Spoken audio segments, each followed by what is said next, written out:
এইরকম গ্ল্যামারাস একটা look create করেছি without using any kind of corrector or concealer. কিভাবে?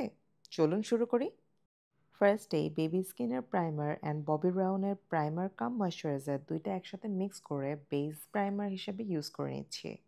এই দুইটা একসাথে ইউজ করলে আমার স্কিনে খুবই ভালো ফিনিশিং দেয়, সো মাঝে মধ্যে আমি এই দুইটা একসাথে মিক্স করে তারপর ইউজ করি। দেন ইউজ করছি এয়ারব্রাশ ফ্ললেস ফাউন্ডেশন।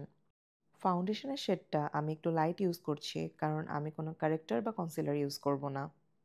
আমার মনে হয় গ্ল্যামারাস লুকের জন্য একটু লাইট কালারের ফাউন্ডেশন ইউজ করলে আউটকাম অনেক ভালো আসে।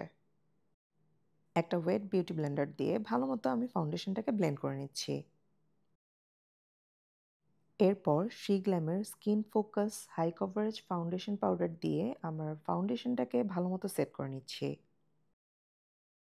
দেন আমি আমার আইব্রোজটাকে ড্র করছি লাফেমের ব্ল্যাক কালারের আইব্রো পেন্সিল দিয়ে। অ্যাজ ইউজুয়াল আমি আমার আইব্রোজটাকে একটু ন্যাচারাল রাখারই ট্রাই করছি। দেন অ্যানাস্তেশিয়ার সফট গ্ল্যাম প্যালেট থেকে একটা ট্রানজিশন কালার নিয়ে আমি আমার আইলিডে দিয়ে নিচ্ছি। এক চোখে ট্রানজিশন কালার দিতে গিয়ে মনে হলো আমি আমার আন্ডার আইতে কোনো লুজ পাউডার ইউজ করিনি। মনে হওয়ার সাথে সাথেই আমি আন্ডার আইতে ফেন্টি বিউটির লুজ পাউডারটা দিয়ে নিচ্ছি টু প্রিভেন্ট ফল আউটস। শাড়িতে যেহেতু ব্লু কালার আছে, সো আজকে ব্লু কালারটাকে ফোকাস করে আই লুকটা ক্রিয়েট করব। কালার পপের ব্লু মুন প্যালেট থেকে দুইটা ব্লু কালার একসাথে মিক্স করে চোখের আউটার কর্নার থেকে ইনার কর্নার একটু জায়গা ফাঁকা রেখে আইশ্যাডো অ্যাপ্লাই করে নিচ্ছি।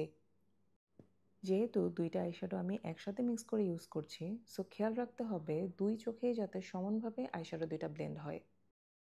এবার একটা নুড কালার আইশ্যাডো আমি আমার ইনার কর্নার থেকে মিডল পর্যন্ত অ্যাপ্লাই করে নিচ্ছি। এবার নুড কালারের শ্যাডোয়ের উপরে আমি ইংলোটের একটা লুজ শিমার ইউজ করে নিচ্ছি। ব্লু এর সাথে রোজ গোল্ড কম্বিনেশনের একটা গ্রেডিয়েন্ট আই লুক ক্রিয়েট করলাম আজকে। লাস্টে একটা ফিনিশিং টাচ দিলাম যাতে কোনো হার্শ লাইন না থাকে। নাও মিস অ্যান্ড মিসেসের আইলাইনারটা অ্যাপ্লাই করে নিচ্ছি। আজকেও একটু শর্টকাট করে জেল লাইনার ইউজ না করে মিস অ্যান্ড মিসেসের এই লাইনারটা ইউজ করে নিচ্ছি। যে কোনো শিমারি অর গ্লিটারি আই লুকের জন্য জেল লাইনার কিন্তু বেস্ট।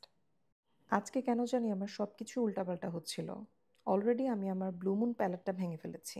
একবার ভাবছিলাম সাজবই না, বাট পরে ভাবলাম যে না, যেহেতু শুরু করেছি ফিনিশিং টাচটা দিয়ে নিই। ফলস ল্যাশ ইউজ করার আগে আমি মাস্কারা অ্যাপ্লাই করে নিচ্ছি। আমার ন্যাচারাল আইল্যাশ যেহেতু অনেক ছোট, সো আমাকে ফলস ল্যাশ ইউজ করতেই হয়। অনেক বেশি ড্রামাটিক আইল্যাশ ইউজ না করে একটু ন্যাচারাল আইল্যাশ ইউজ করছি। নাও আমার ছোট ছোট চোখগুলোকে অনেক বড় বড় দেখানোর জন্য আমি মিস অ্যান্ড মিসেসের নুড কাজলটা ইউজ করে নিচ্ছি। Now, to highlight my brow bones, I am using one of the nude shades from Anastasia Soft Glam palette. And I am done with my eye makeover. After that, under eye use করা loose powder গুলো brush করে নিচ্ছি। Now, it's bronzing time. Bronzing এর জন্য আজকে use করছি মিলানের একটা bronzing palette. See, after bronzing, nose, cheek and jawline কত শার্প লাগছে। নাও অফরার গুড টু গো প্যালেট থেকে দুইটা শেড একসাথে মিক্স করে ব্লাশনও দিয়ে নিচ্ছি। এই দুইটা শেড একসাথে মিক্স করার পর ব্লাশনের যে কালারটা আসে সেটা আমার মারাত্মক পছন্দ। সেম প্যালেট থেকে আমি হাইলাইটারও ইউজ করে নিচ্ছি। Now time to set all the makeup with setting spray. আর সেটিং স্প্রে হিসেবে আরবান ডিকের অল নাইটের উপরে তো আর কোনো কথাই নেই। আজকে লিপস্টিক হিসেবে আমি ফার্স্টে ইউজ করেছিলাম টু ফেস্টের মেল্টেড ক্লোভার 3, বাট পরে এটা চেঞ্জ করে আমি একটা গ্লস ইউজ করেছি কারণ মনে হচ্ছিল যে এই লুকের সাথে পিঙ্কিশ নুটটা যাচ্ছিল না। অ্যান্ড দেন চেঞ্জ করে মেবলিনের স্টোন শেডের গ্লসটা ইউজ করেছিলাম। শাড়ির সাথে অলওয়েজ আমার টিপ পরতে ভালো লাগে, সো একটা টিপ দিয়ে আজকের মেকআপ লুক কমপ্লিট। হেয়ার সেটিংসের কোনো ভেজালেই যাচ্ছি না, সো সিম্পলি হেয়ারগুলোকে ব্রাশ করে একদম ছেড়ে দিয়েছি। I am all done here. আজকের এই গ্ল্যামারাস লুকটা কেমন লাগলো প্লিজ কমেন্ট সেকশনে আমাকে অবশ্যই জানাবেন। মেকওভার নিয়ে যদি কোনো সাজেশন থাকে please let me no.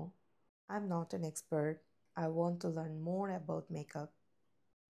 Next আপনাদের যদি কোনো রিকমেন্ডেড লুক থাকে let me no, I will try to create a tutorial about it. সবাই ভালো থাকবেন, আজকের মতো আল্লাহ হাফেজ।